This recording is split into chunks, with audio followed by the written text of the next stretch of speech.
Bugün yenə sağlamlıq mövzusunda danışmaq istəyirəm. Xüsusən insanlar sadə yollarla özlərinin həyat tərzlərini necə bərpa edə bilərlər, sağlam həyata necə nail ola bilərlər.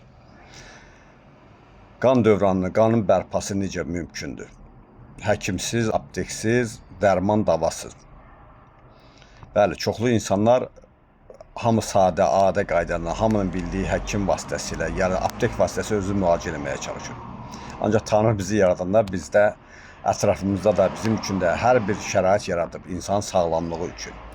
Və mən də bu mövzudan olan bugün sarımsaq haqqında danışmaq istəyirəm. Bəli, sarımsaq insan həyatı üçün, insan sağlamlığı üçün çox vacib bir, demək olar ki, nemət də heyf ki, biz onu ancaq iynə, qoxusuna görə qəbul eləyə bilmirik. Biz bəzən də özümüz üçün deyil, hamı üçün yaşayırıq. Hamı çalışır ki, hamı üçün yaşasın və bu da müasir dövrün ən böyük bəlalarındandır. Sarımsaqla çoxlu qidalanmaq lazımdır. Sarımsaq günləri tətbiq eləmək olar və hətta ölkə formasında və yaxud işdə, evdə, ailədə bir gün sarımsaq günü tətbiq eləmək olar və həftədə bir dəfə, 2 dəfə, 3 dəfə, kimdə nə qədər mümkündürsə. Bu yaxınlarda kənddə idim və orada mən sarımsaq qəbul edim. Hamı deyir ki, iyi gələcək, hamı deyirəm, hamı deyin də, bugün onsuz da istirahət gündə hamı istirahətdədir, hamı da yox, istəmirik. İstəmirsiniz, onda gedib həkimdə növbə saxlayarsınız, narahat olmayın.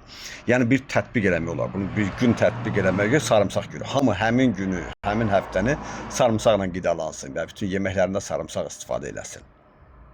Heç nə olmaz, qorxmayın. Biz bəzən özümüz üçün yox, başqaları üçün yaşayırıq.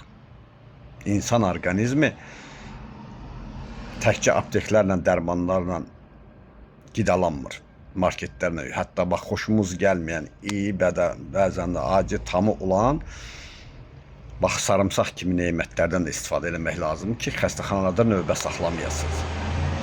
Dediyim kimi, bir gün tətbiq olanda, işdə, ofisdə, hardasa işləyirsiniz, hamı söz verir ki, sabah sarımsaq günü, hamı axşamdan ya səhər tezdən sarımsaqla qidalanır gəlir. Bəli, xoşa gəlməyəcək çoxlarında, amma hamı qidaranda heç kəsdən iyi gəlmir. Dediyim kimi, hamı qidaranda heç kəsdən iyi gəlmir. Amma biri qidaranda hamının zəhləsi gedir.